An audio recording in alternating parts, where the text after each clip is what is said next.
23 août 1939. Ribbentrop, le ministre des Affaires étrangères de Hitler, arrive à Moscou pour signer avec Molotov un pacte de non-agression. C'est la stupéfaction dans le monde, le désarroi dans le camp communiste.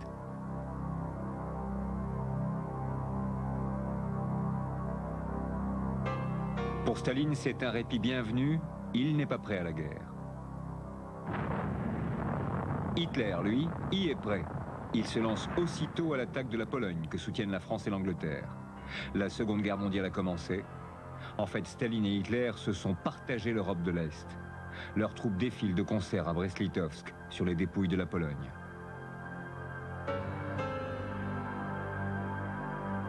L'Ukraine célèbre avec Khrouchtchev ses nouvelles annexions.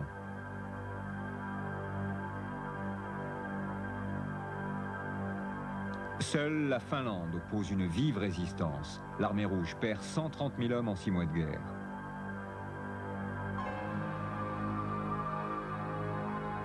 Les pays baltes sont communisés. Ils deviennent des républiques soviétiques en 1940.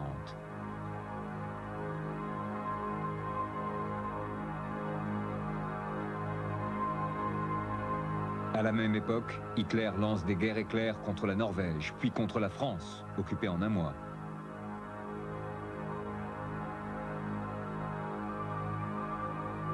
Les Anglais rembarquent en catastrophe à Dunkerque.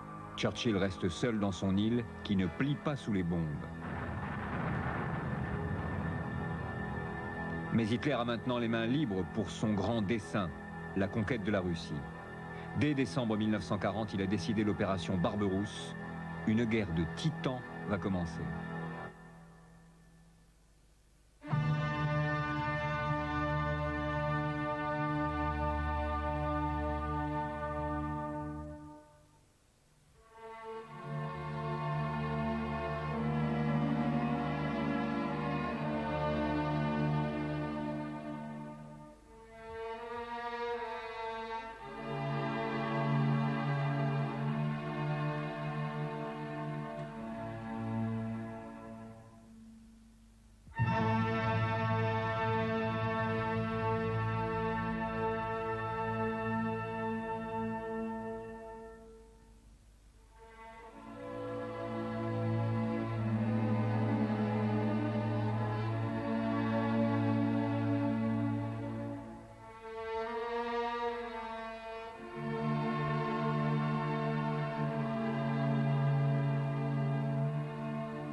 « 22 juin 1941, 2 heures du matin.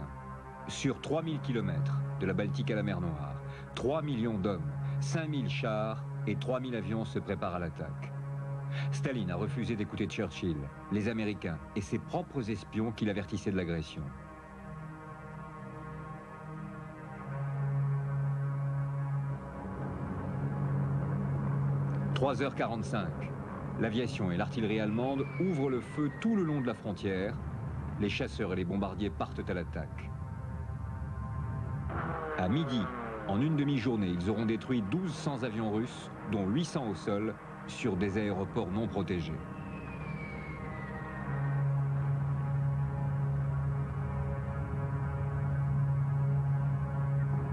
À l'aube, au reçu du mot d'ordre Dortmund, la Wehrmacht se met en marche. Les postes frontières sont arrachés, le plus souvent sans résistance. Moscou croit d'abord à une provocation et attendra 7 heures du soir pour autoriser des contre-attaques.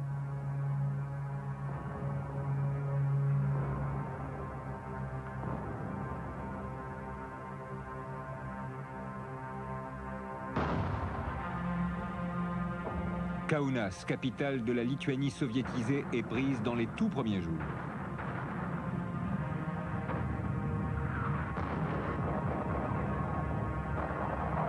Partout, au nord, au centre, au sud, c'est la ruée.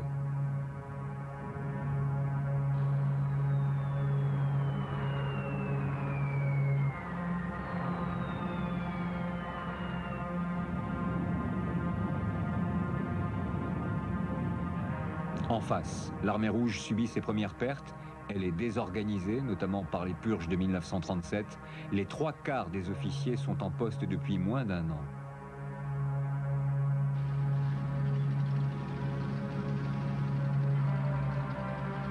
Les villages sont incendiés. Hitler et son conseiller Rosenberg considèrent les Russes comme des sous-hommes et leur terre comme une réserve de l'espace vital allemand.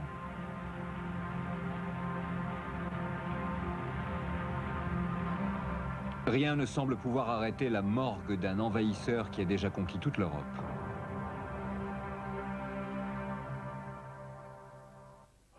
Staline, atterré, s'est retranché dans son Kremlin. Ce n'est que le 3 juillet, 12 jours après l'attaque, qu'il s'adresse à son peuple par la radio.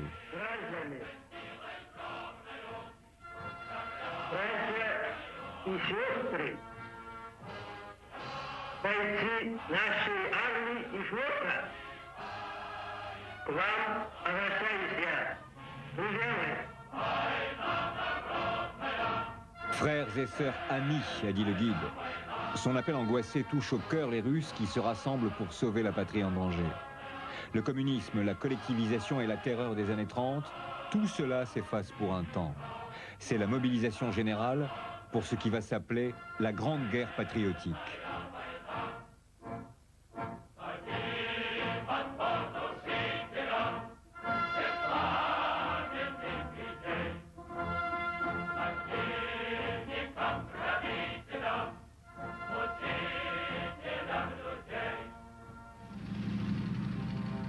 Mais pour l'heure, rien ne résiste à une machine de guerre très supérieure et bien rodée. Pour l'Allemand, la guerre reste fraîche et joyeuse en ce bel été 1941. Dès le mois d'août, la Wehrmacht avance vers Leningrad et conquiert au sud une grande partie de l'Ukraine.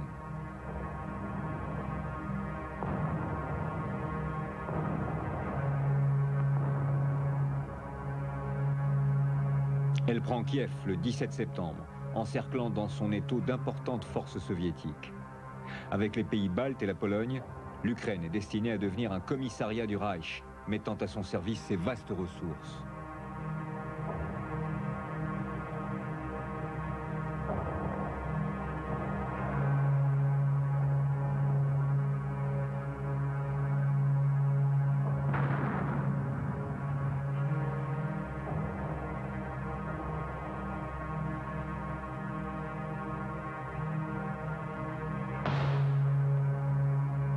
Les pertes sont terribles. Les territoires occupés correspondent à 40% de la population de l'Union soviétique, aux 2/3 de son charbon, à 40% de son blé.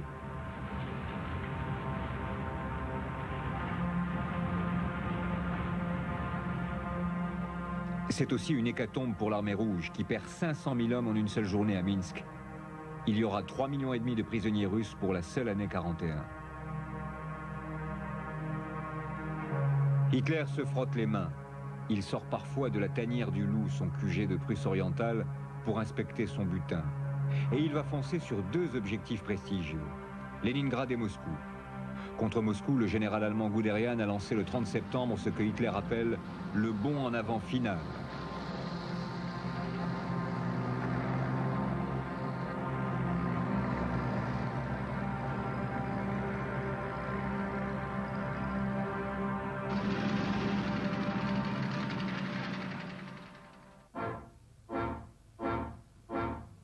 Des bataillons communistes sont mobilisés pour la protection de la capitale. Tous les civils ne sont pas aussi courageux.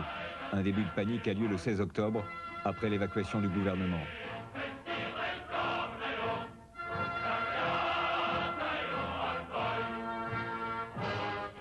Mais la défense anti-aérienne avec ses barrages de ballons et ses canons est efficace.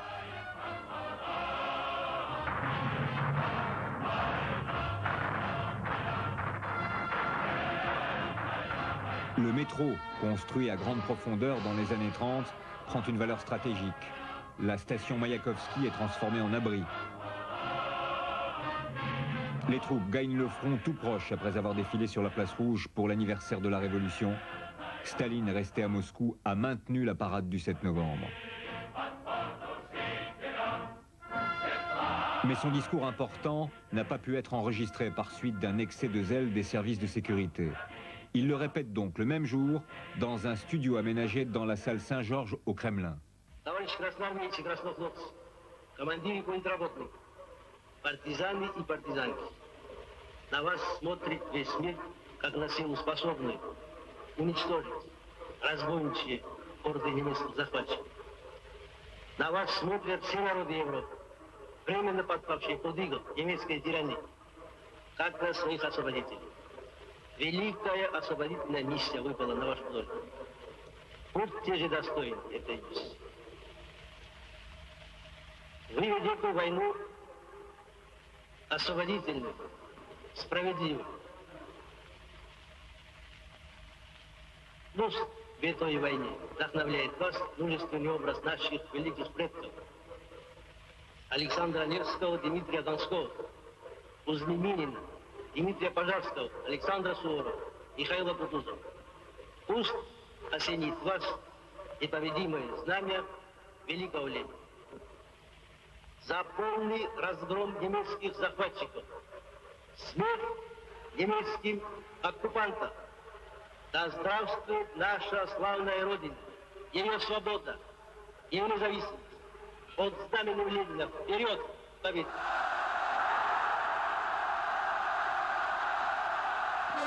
Le peuple apprécie cet hommage au père de la Sainte Russie, d'autant que les religions viennent d'être réhabilitées et contribuent à l'effort de guerre. C'est toute la nation qui est maintenant rassemblée autour du chef.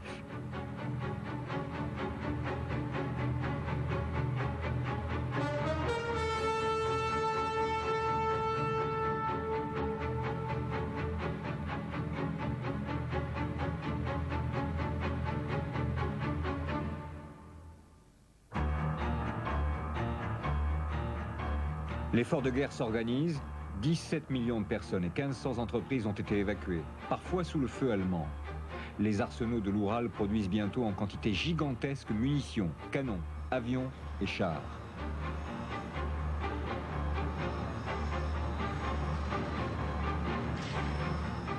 Parmi eux, le T-34, le meilleur char moyen de l'époque, au dire des Allemands eux-mêmes.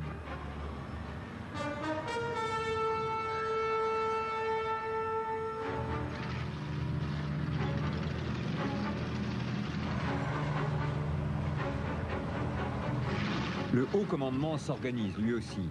Zhukov, le jeune général qui a vaincu les Japonais en Mongolie en 1939, s'installe aux commandes avec Koniev et Rokossovski.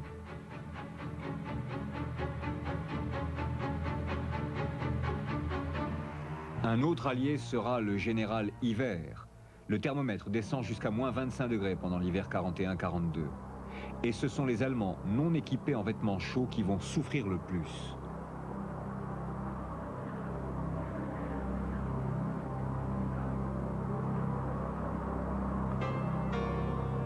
Leur plan est simple, encercler la capitale dont ils ne sont qu'à une vingtaine de kilomètres. Pour la première fois depuis Napoléon, il y a 130 ans, Moscou va être conquise.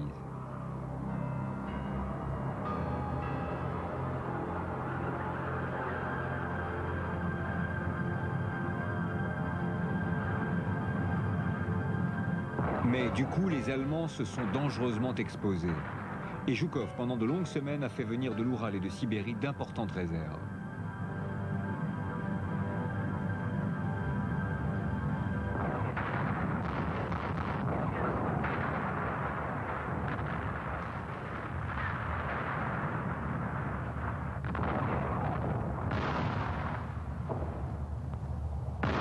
Le 6 décembre 41, après un puissant barrage d'artillerie, les Russes contre-attaquent sur un front de 800 km de Kalinin à Oryol.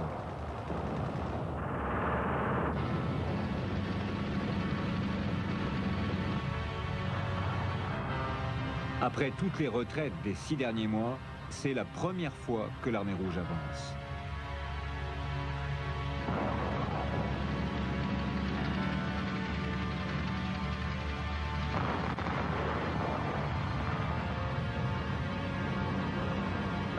L'aviation intervient elle aussi massivement, soit pour bombarder, soit pour lâcher des parachutistes qui vont prendre l'ennemi à revers.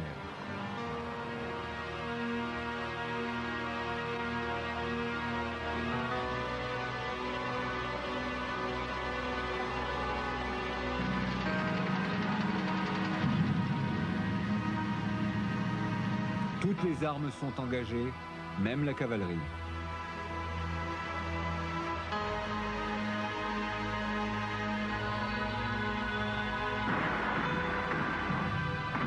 Pour la première fois, des villages sont repris à l'ennemi et bientôt Kalinin, première grande ville.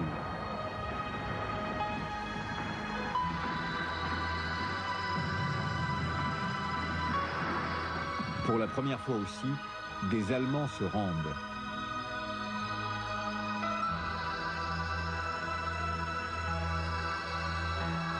C'est en prisonniers qu'ils prendront la route de Moscou. C'est aussi l'échec du Blitzkrieg. En 6 mois, la Wehrmacht a perdu 800 000 hommes, 5 fois plus que pendant toutes ces campagnes de 1940 à l'Ouest. Les civils accueillent avec émotion et ferveur leur libérateur.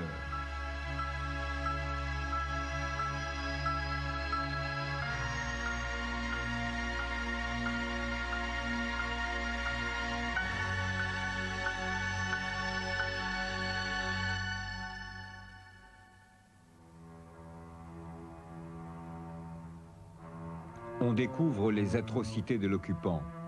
Dès avant la guerre, le haut commandement allemand a prévu de tuer tous les juifs et les communistes. On tue aussi les maîtres d'école, les résistants, des femmes et des enfants.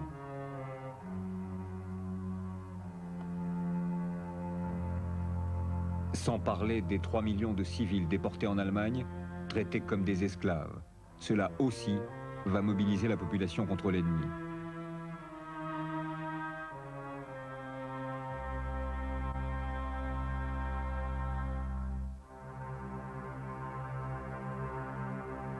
Leningrad est la seconde cible. Hitler a donné l'ordre d'encercler puis de raser la cité de Pierre le Grand et de Lénine. Là aussi, ce sera plus facile à dire qu'à faire, et l'hiver 41-42 est terrible.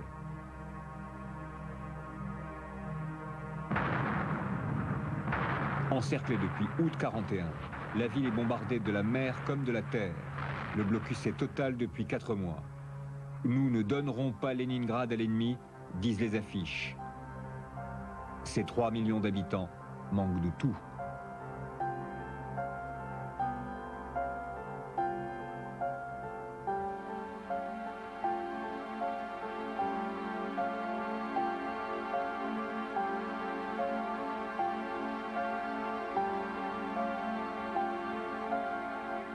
Le rationnement est devenu de plus en plus sévère. La famine a fait 50 000 morts en décembre, jusqu'à 4 000 par jour en janvier. Des cas de cannibalisme sont signalés.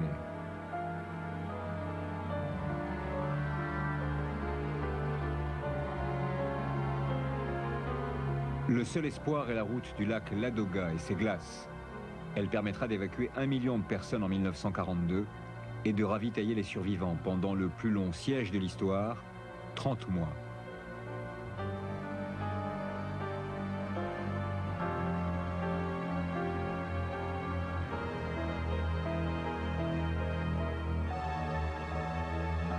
La route du Ladoga fonctionne même lorsque le dégel la rend quasiment impraticable. Et les Allemands ne prendront jamais Leningrad.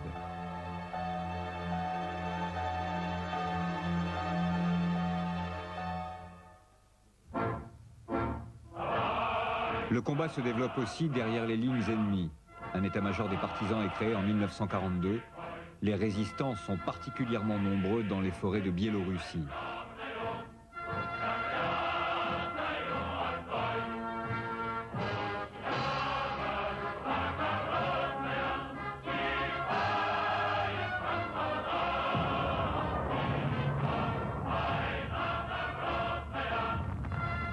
Des trains allemands sont interceptés ou détruits au cours d'une véritable bataille du rail. Cela ne change pas la face de la guerre, mais c'est assez pour immobiliser des unités allemandes spéciales qui déclenchent alors une répression féroce.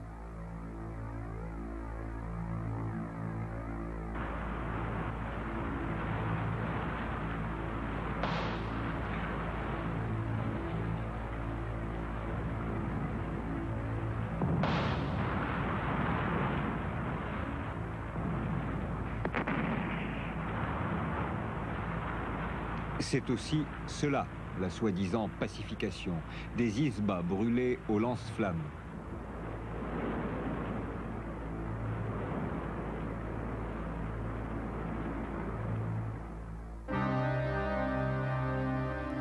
Pour prendre Moscou à revers, Hitler prévoit une nouvelle campagne, vers le sud cette fois, vers la basse Volga. L'été 42 commence, comme celui de l'année précédente, par une promenade militaire. Les Allemands prennent Kharkov en mai, encerclant 2 armées soviétiques. Après la prise de Rostov en juillet, ils contrôlent tout le sud du pays.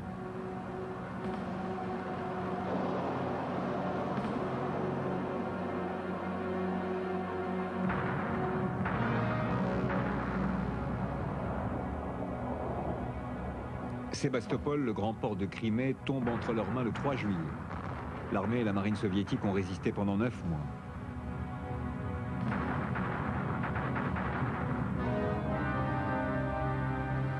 L'évacuation se fait en bon ordre.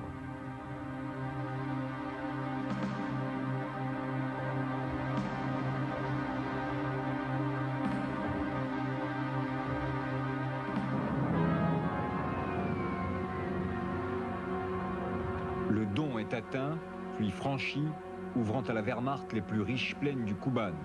En l'espace de quelques mois, 3 millions de Soviétiques tombent à leur tour sous l'occupation allemande. La destruction s'abat sur une région qui n'avait jamais connu la guerre.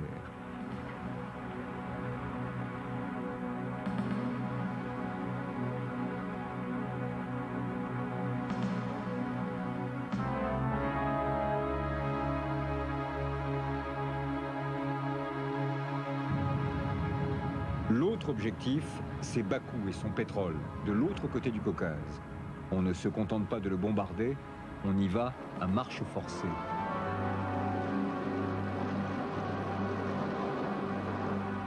Les Allemands sont à 2000 km de leurs frontières. Jamais ils ne sont allés aussi loin. Au-delà de l'Elbrouz enneigé, c'est le Moyen-Orient, où l'on songe à rejoindre Rommel et son Afrika Korps. Mais il faudra vite déchanter. Car plus au nord, les choses vont se gâter. Les Allemands ont atteint la Volga le 23 août 1942, juste au nord de Stalingrad. Le même jour, 600 avions bombardent massivement la ville, faisant 40 000 morts.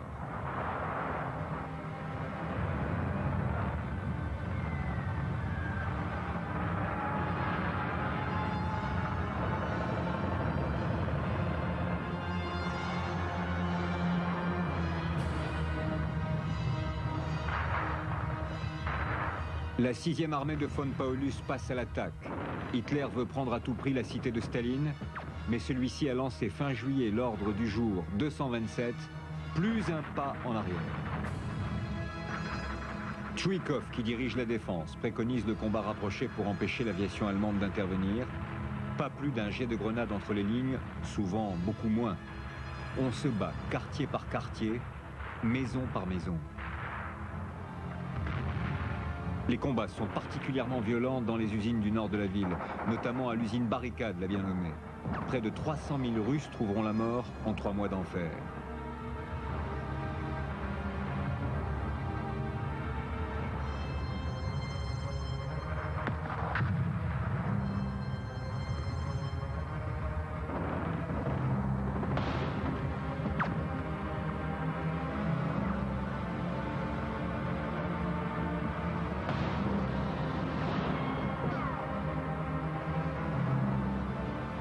Les civils aussi sont aux premières lignes, mais sur les 600 000 habitants d'avant-guerre, bien peu sont restés.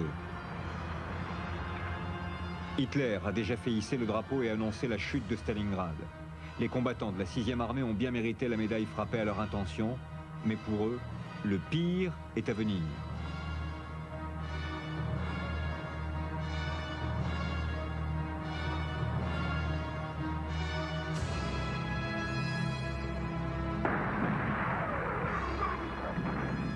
Car le 19 novembre, un déluge de feu s'abat sur les Allemands. Zhukov, qui a pris en septembre le commandement des opérations, a massé dans le plus grand secret d'énormes forces, dont 13 000 canons, sur la rive est de la Volga et tout autour de la ville.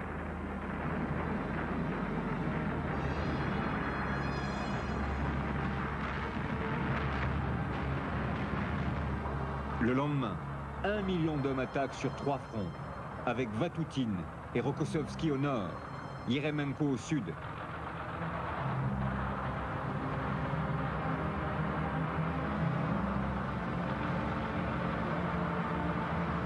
Leur jonction à Kalach 3 jours plus tard enferme dans un étau la 6e armée. Plus à l'ouest, le général Manstein tentera une percée, mais c'est l'échec, d'autant qu'Hitler a interdit à Paulus de venir à sa rencontre. Le sort de ces 250 000 hommes est scellé.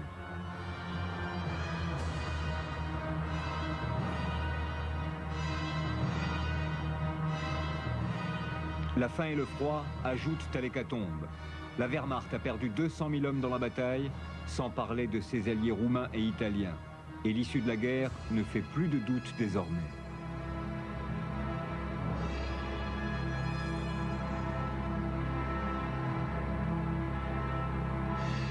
Pour les prisonniers allemands, le cauchemar n'est pas fini. Sur 90 000, 6 000 seulement survivront.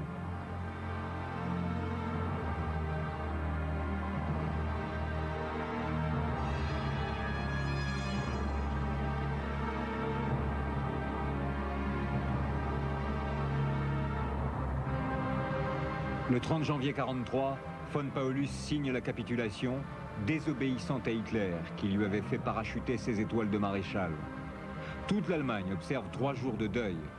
Coïncidence, il y a 10 ans, jour pour jour, Hitler arrivait au pouvoir. Paulus présente ses papiers comme un vulgaire sergent.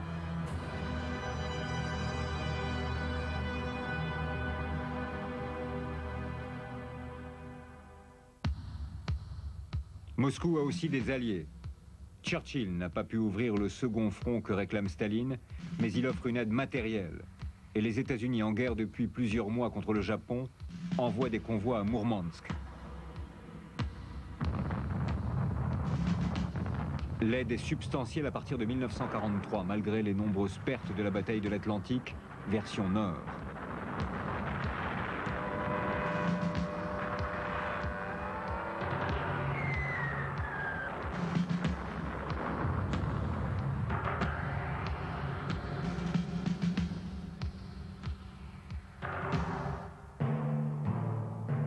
Hitler prépare sa prochaine offensive au centre, contre la poche de Koursk, où les Russes ont concentré des forces importantes.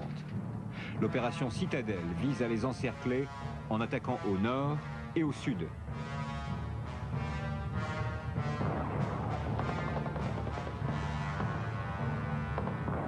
Mais cette fois, il se heurte à un ennemi bien préparé. La Wehrmacht n'enfonce le front que de quelques kilomètres le 4 juillet. Quelques jours plus tard, c'est la contre-attaque des célèbres Katyushas, les orgues de Staline, et d'une artillerie plus puissante que jamais.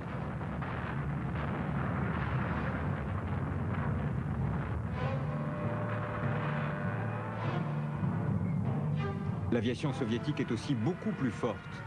1300 avions allemands sont détruits en quelques jours, beaucoup dans de violents combats aériens.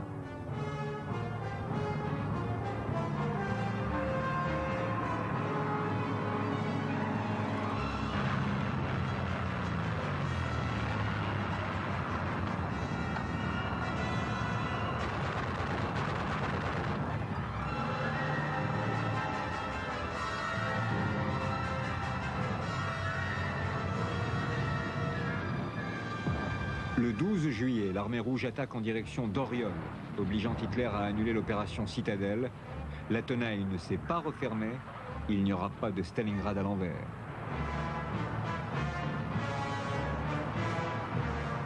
La bataille de Koursk est aussi la plus grande bataille de chars de l'histoire. 6000 tanks sont face à face dans les deux camps. Mais les tout nouveaux Tigres et Panthères allemands ne font pas le poids face aux Russes, qui en détruisent jusqu'à 500 par jour.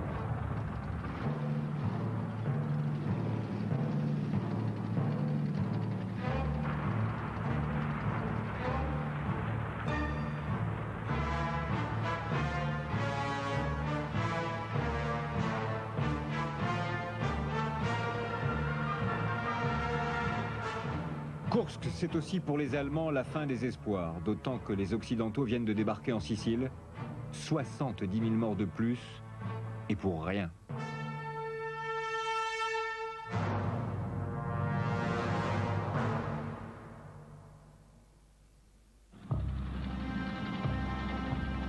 Le 5 août 1943, l'armée rouge reprend Oriol, le verrou de Moscou en Russie centrale. Les Allemands s'étaient installés là pour toute la durée du Troisième Reich, 1000 ans. Pour la population, c'est la délivrance après 2 ans d'occupation. La ville de Tourgueniev ne compte plus que 30 000 habitants contre plus de 100 000 avant-guerre.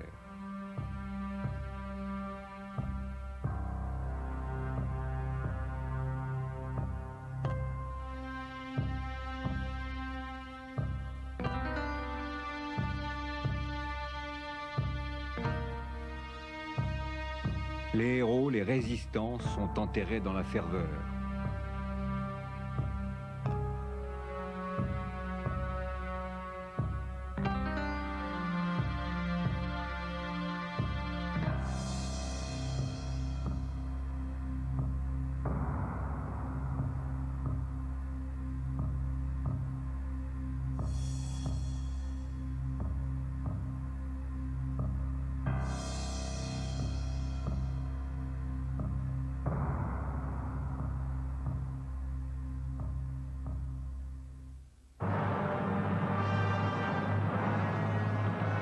Après Koursk, l'armée rouge connaît enfin son premier bon été. Kharkov est repris en août et bientôt toute l'Ukraine jusqu'à Kiev qui tombe le 6 novembre. Khrouchtchev, le chef du parti local, retrouve son fief.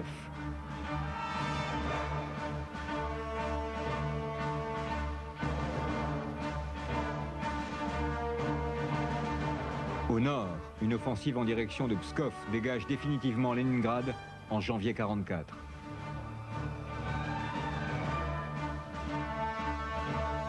Au sud, Sébastopol est libérée, ainsi qu'Odessa reprise aux Roumains. Au centre, on fonce droit vers l'ouest, par le même chemin qu'en 1941, mais en sens inverse.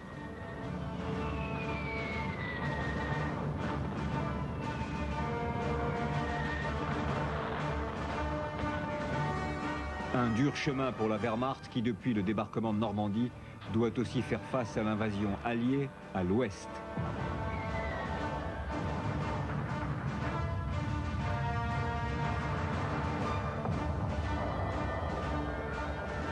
C'est au tour des Allemands de pratiquer la politique de la terre brûlée, ajoutant de nouvelles destructions aux anciennes.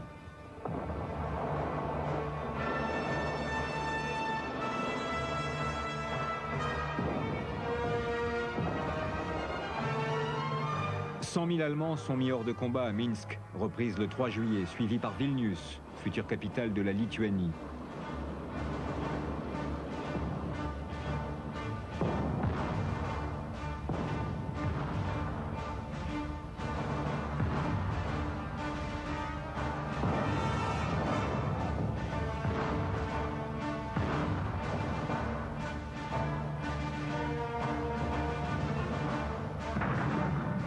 L'armée de Rokossovski entre en Pologne et atteint la Vistule en août. Mais elle restera l'arme au pied pendant 6 mois, le temps pour Hitler d'écraser l'insurrection non communiste de Varsovie, sous l'œil bienveillant de Staline. La ville est réduite en cendres. Les choses vont plus vite dans l'Europe du Sud. En Roumanie, les troupes russes occupent Bucarest le 30 août 1944. Le mois suivant, elles sont à Sofia. Puis à Belgrade, en même temps que Tito et ses partisans. Budapest encerclée en décembre ne tombera que le 13 février 1945. En avril, c'est la prise de Vienne, où les liesses de l'Anschluss sont bien oubliées. Prague fermera la marche le 9 mai.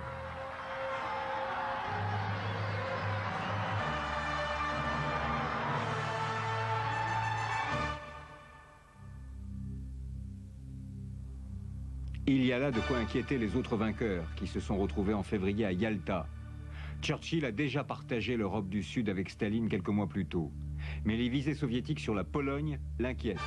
Plus encore que Roosevelt, très affaibli par le long voyage et qui n'a plus que 2 mois à vivre.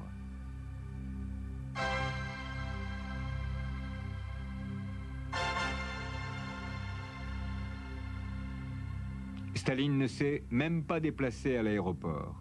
Il ne sait de rien sur la Pologne, mais promet d'entrer en guerre contre le Japon. Promesse tenue, mais 3 mois plus tard, après Hiroshima. Le dictateur n'a pris aucun risque et il empoche la moitié de l'Europe.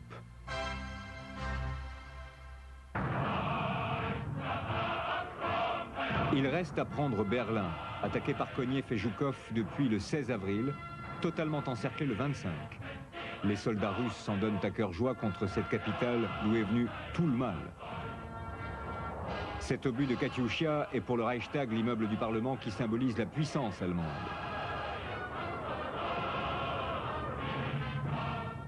Hitler s'est suicidé dans son bunker tout proche et c'est un simple soldat russe qui va écrire le dernier acte.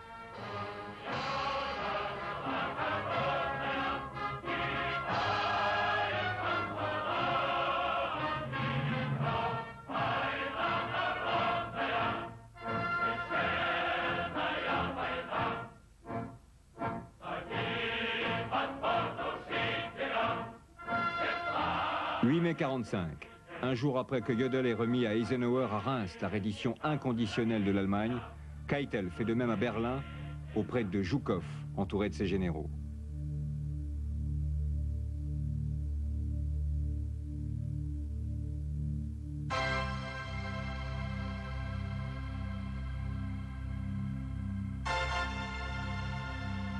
C'est l'ultime humiliation pour le tout-puissant chef de la Wehrmacht qui sera pendu à Nuremberg.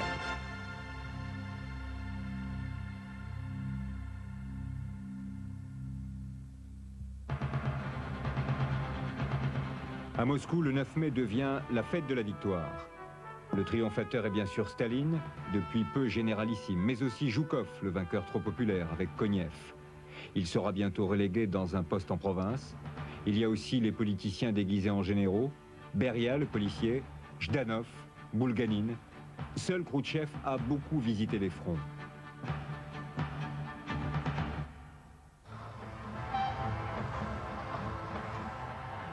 Après 4 ans d'une guerre atroce, le retour des soldats est triomphal. Partout, ce ne sont que fleurs, fanfares, accolades.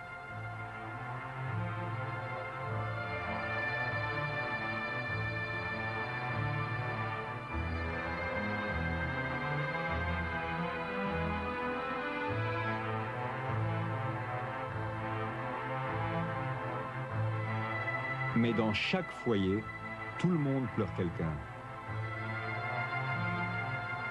Les paysans aussi regagnent leur village.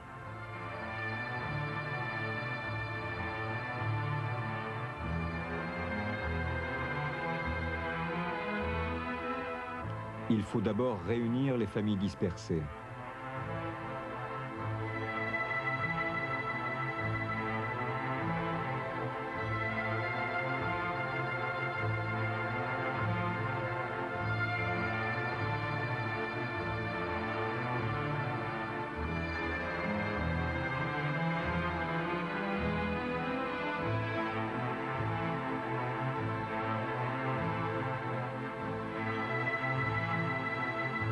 C'est la paix, mais la misère est immense. 20 millions de personnes ont perdu leur toit.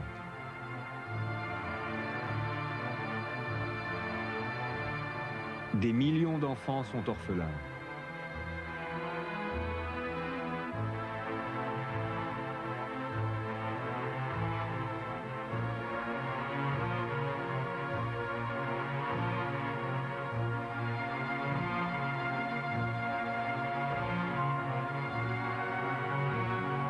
Il faut tout improviser, y compris les écoles ou ce qu'il en reste.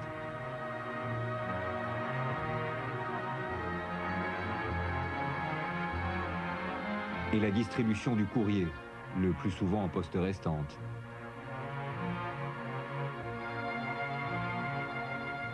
Tout sert à se loger, même les carcasses d'avions ennemis.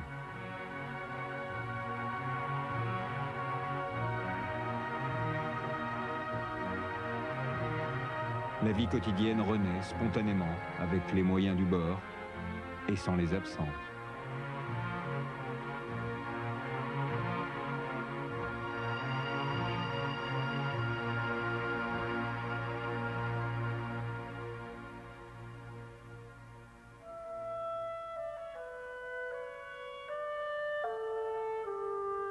Les vieilles baignoires servent à faire le pain.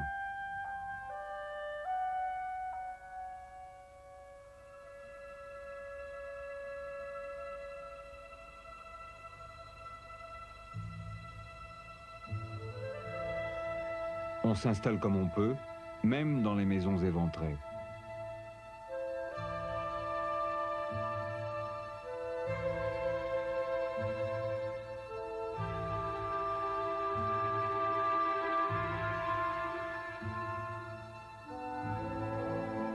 Les femmes sont à la pointe de ce nouveau combat. La guerre a coûté à l'URSS 27 millions de morts, plus qu'à n'importe quel autre pays. Mais les combattants étaient des hommes, et il y a maintenant 20 millions de femmes de plus. Elles s'occupent de tout, des tâches domestiques et de la reconstruction. Une reconstruction à grande échelle qui va engendrer un véritable culte de la brique.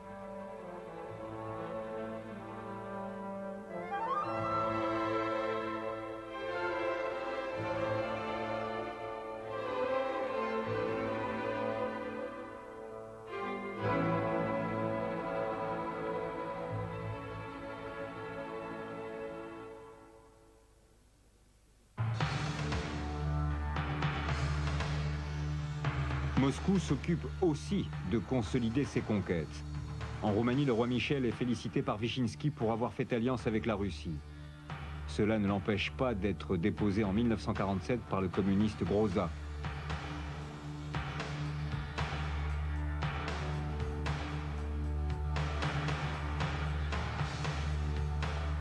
En Bulgarie, c'est Dimitrov, l'homme du Comintern, qui s'installe au pouvoir.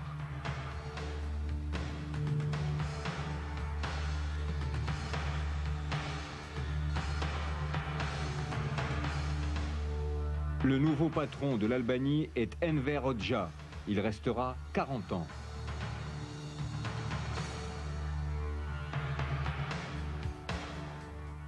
En Hongrie, des élections à peu près libres n'empêchent pas Rákosi d'éliminer l'opposition en la découpant selon la fameuse tactique du salami.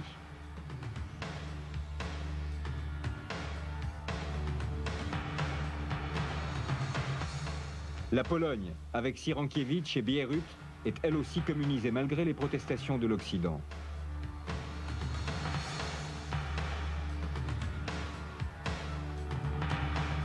Le tour de la Tchécoslovaquie vient un peu plus tard, après le coup de Prague en 1948.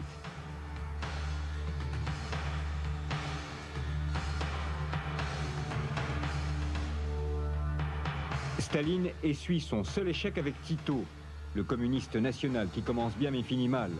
Il est excommunié de l'Église communiste en 1948.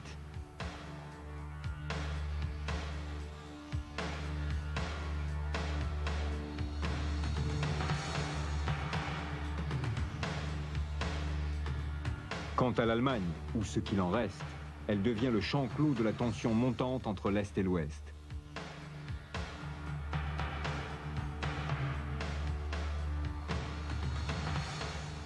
La zone d'occupation soviétique devient en 1949 la République démocratique allemande sous la direction de Wilhelm Pieck.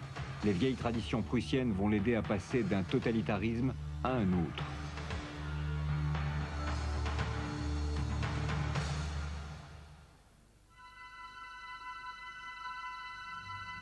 L'URSS a déjà les plus longues frontières du monde. Elle les barricade à double tour, elle et ses satellites.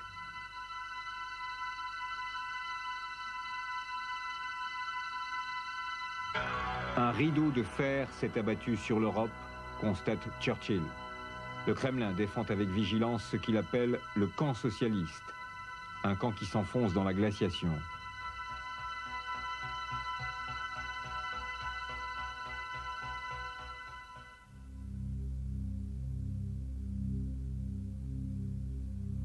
À Moscou, les élections de février 1946 ressemblent à s'y méprendre à celles d'avant-guerre.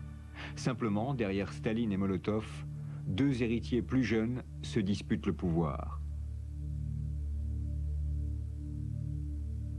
Malenkov a été éclipsé pendant un temps par André Jdanov, l'idéologue. Mais celui-ci meurt en 1948. Malenkov en profitera pour revenir et éliminer les amis de Jdanov. Les principales victimes seront Kuznetsov, le patron de Leningrad, et l'économiste Voznesensky, membre du Politburo. Tous deux sont exécutés sans procès. Une fois de plus, le peuple a bien voté, mais les choses se gâtent dans la culture. Shostakovich est critiqué par Jdanov. Sa musique n'est pas dans la ligne. Partout, on impose le réalisme socialiste. Par exemple, avec Sholokov, promu écrivain officiel. Ehrenburg est moins conformiste, mais utile aux campagnes pour la paix.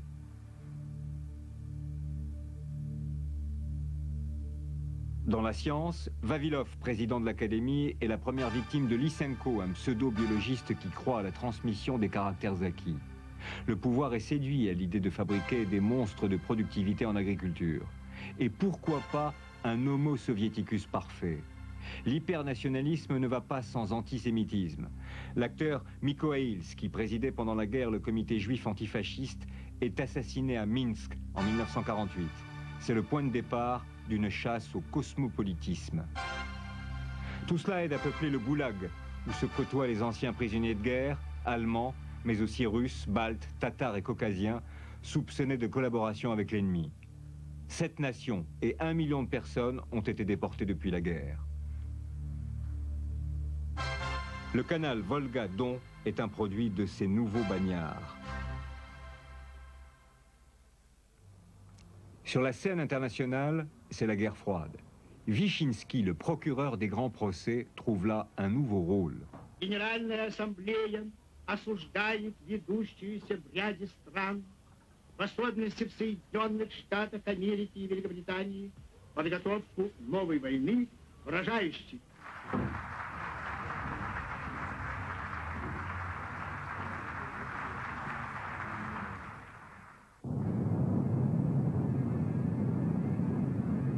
Ce discours musclé est appuyé par un coup de tonnerre. Le 14 juillet 1949, 4 ans après les Américains, les savants soviétiques font exploser leur première bombe atomique. Un coup dur pour les Occidentaux, l'allégresse chez les communistes du monde entier.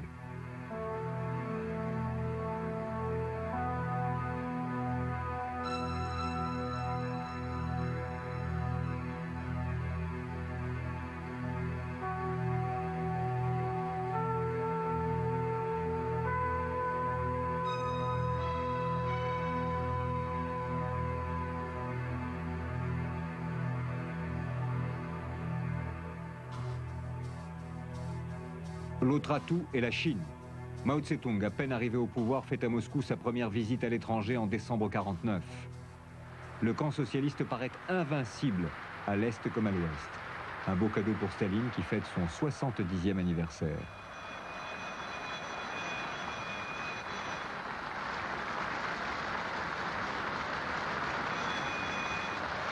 Le dictateur a le triomphe modeste.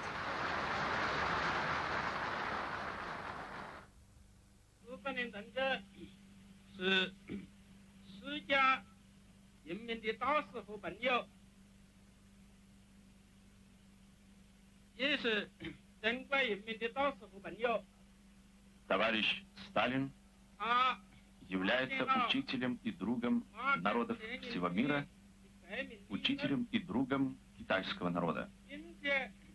Ему принадлежит развитие революционной теории марксизма-ленинизма и в высшей степени выдающийся колоссальный вклад в дело международного коммунистического движения. L'armée soviétique n'est pas officiellement impliquée dans la guerre de Corée qui éclate en 1950, encore qu'elle y envoie des experts et perdra 300 morts. Mais la propagande s'en donne à cœur joie contre les États-Unis. Смотрите, люди доброй воли всех стран и народов, внимательно смотрите. Если вам дорога мирная жизнь, если вы любите своих детей, если вы не хотите, чтобы в руины превратились ваши города и деревни, вставайте в ряды защитников мира, боритесь против войны. Металлурги Магнитогорска гневно протестуют против злодеяний американо-английских империалистов, ведущих преступную войну в Корее. Руки прочь от Кореи! Мы хотим растить своих детей для созидания и творчества. Мы зовем матерей всех стран встать в ряды борцов за мир. Нас, женщин, половина человечества. И если мы все выступим против поджигателей войны, войны не будет.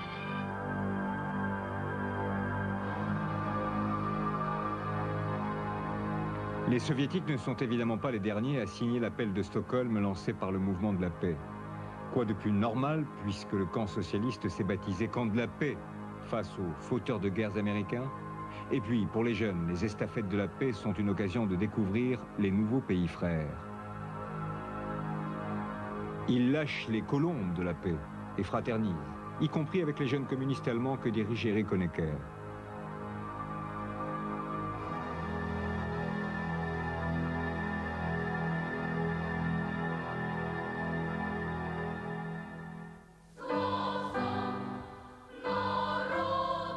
Dans la société stalinienne restaurée, les enfants sont rois. Le régime veille sur leur santé physique et idéologique.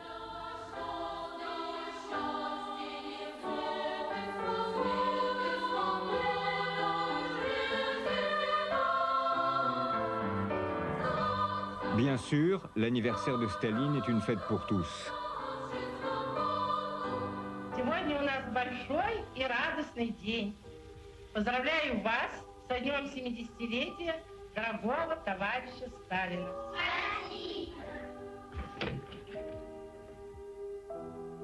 Если ты песни о счастье поешь, если по трудной дороге идешь, знай, ты идешь не один, а вдвоем.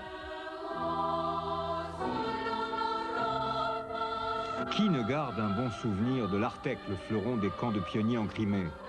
Les enfants de familles méritantes y passent de merveilleuses vacances, y compris ceux des amis communistes étrangers. La discipline est stricte, mais point trop lourde.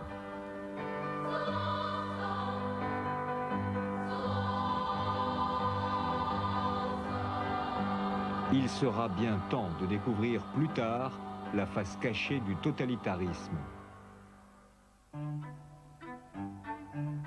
Encore quelques années, et les enfants de la nomenclatura découvrent d'autres plaisirs.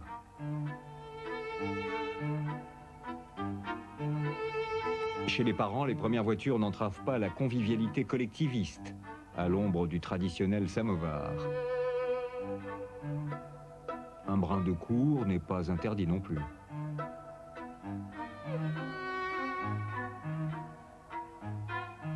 Dans la maison de repos modèle, il y en a pour tous les goûts.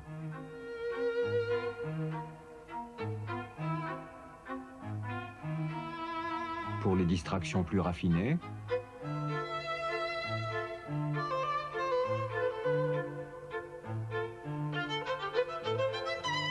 pour la lecture studieuse,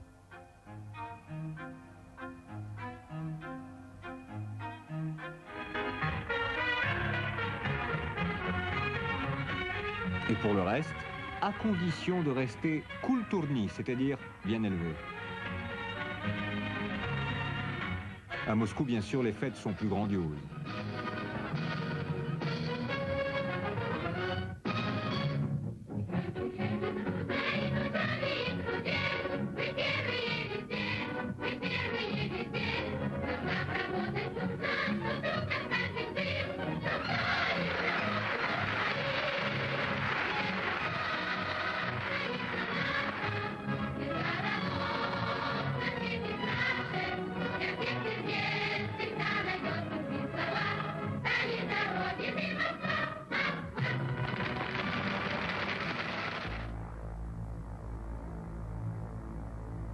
Ce 1er mai 1952 est le dernier pour Staline.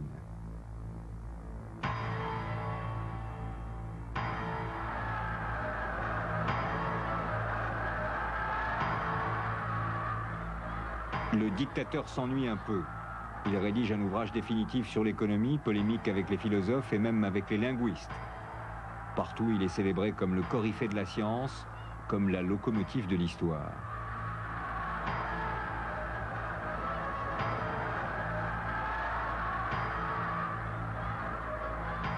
Mais Beria l'inquiète. C'est contre son avis que l'on a arrêté des médecins, des juifs soupçonnés de vouloir empoisonner les dirigeants.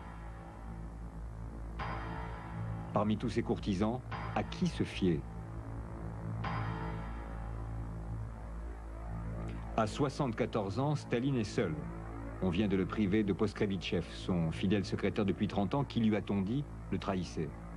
Il refuse de voir son vieux compagnon, Voroshilov, et tient Molotov en gardant sa femme enfermée dans un camp. Il gouverne de sa datcha de Kuntsevo, où il convie ceux qui restent à d'interminables beuveries nocturnes. Un soir, il leur a dit « Que ferez-vous sans moi, mes petits chats ?»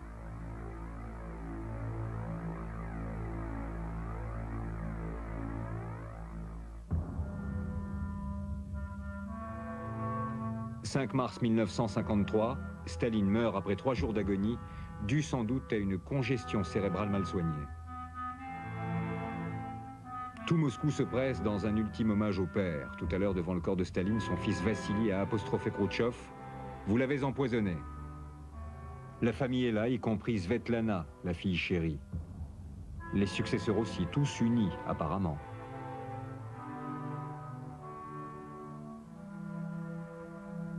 Beria semble plein d'affection pour Khrouchtchev. Mao n'est pas là, mais il s'est fait représenter par Chou En-lai.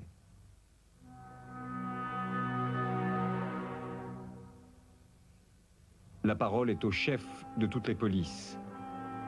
Народы нашей страны могут быть уверены в том, что коммунистическая партия и правительство Советского Союза не пощадят своих сил и своей жизни для того, чтобы сохранить стальное единство рядов партии и руководства.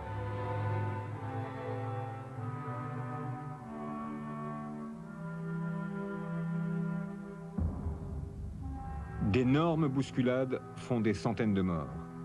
Mais c'est l'angoisse qui domine. Que va devenir maintenant l'Union soviétique ?